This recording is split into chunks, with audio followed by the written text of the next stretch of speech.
La bonne identification d'un usager est un facteur clé de la sécurité de son parcours de santé. La vérification de son identité constitue le premier acte à réaliser par tout professionnel, quelle que soit sa spécialité, son secteur d'activité et les modalités de prise en charge. L'identivigilance doit être au cœur de la prise en charge de l'usager. Une erreur d'identification peut être source d'échanges d'informations erronées entre professionnels, d'enregistrement de données de santé dans le dossier d'un autre usager, de création de plusieurs dossiers pour un même usager, qui peuvent entraîner une erreur d'administration médicamenteuse, un retard de prise en charge, une erreur de diagnostic ou thérapeutique. À travers le parcours d'une résidente en EHPAD, cette vidéo a pour objectif d'illustrer des exemples de bonnes pratiques à mettre en œuvre à chaque étape de son parcours pour limiter les événements indésirables. Voici des exemples de bonnes pratiques à définir et adapter en fonction des actes pratiqués, de la population accueillie ou du lieu de prise en charge. Prenons l'exemple du parcours de Madame Leroux, née Anne Soisig-Boeck le 13 mars 1934 à Rennes, qui réside en EHPAD. C'est l'heure du déjeuner, l'infirmière distribue les médicaments en salle à manger.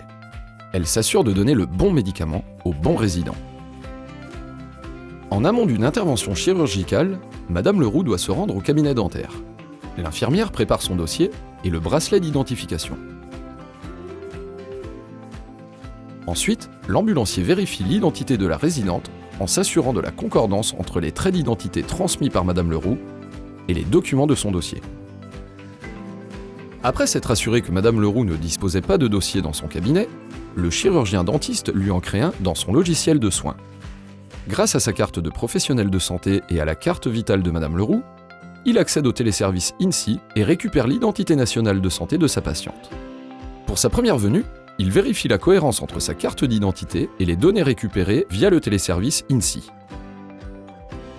L'identité nationale de santé est l'identité unique et pérenne de l'usager partagée par tous. Pour son intervention chirurgicale programmée, Madame Leroux se rend à l'hôpital. À son arrivée, l'agent d'admission la prend en charge et vérifie si un dossier a déjà été créé au sein de la base informatique de l'établissement.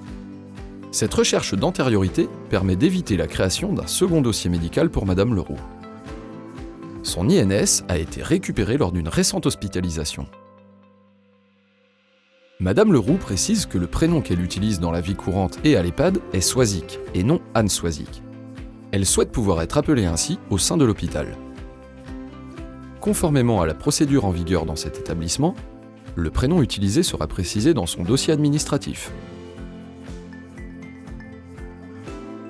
Une fois dans sa chambre, Madame Leroux est prise en soin par une infirmière qui commence par vérifier son identité. Elle lui pose ensuite un bracelet d'identification et lui explique que cela va permettre sa bonne identification tout au long de son séjour au sein de l'établissement. Elle invite ensuite Madame Leroux à vérifier les informations qui figurent sur son bracelet. Quelques heures plus tard, un infirmier vient lui faire une prise de sang. Il lui demande de décliner son identité par une question ouverte pour recueillir son identité et vérifier la cohérence avec les informations indiquées sur son dossier. Après son séjour en chirurgie, il est temps aujourd'hui pour Madame Leroux de regagner son lieu de vie. Le recueil d'identité est le premier acte de soin indispensable pour assurer le bon soin au bon usager et au bon endroit.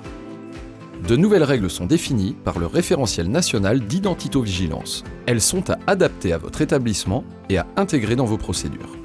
Associez l'usager lors de son identification à chaque fois que c'est possible. Posez une question ouverte et contrôlez la cohérence entre les documents et les dires de l'usager à chaque étape de son parcours de santé. Même si vous connaissez bien vos résidents, vérifier leur identité est important. En tant que professionnel de santé libérale, sécurisez vos données patients en leur demandant d'attester au moins une fois leur identité lors de leur prise en charge. Signalez les erreurs d'identification aux référents en identitovigilance de votre établissement ou aux référents régionaux. L'identitovigilance concerne chaque professionnel impliqué dans la prise en charge d'un usager, quelle que soit leur spécialité, le type de prise en charge et les modalités d'exercice.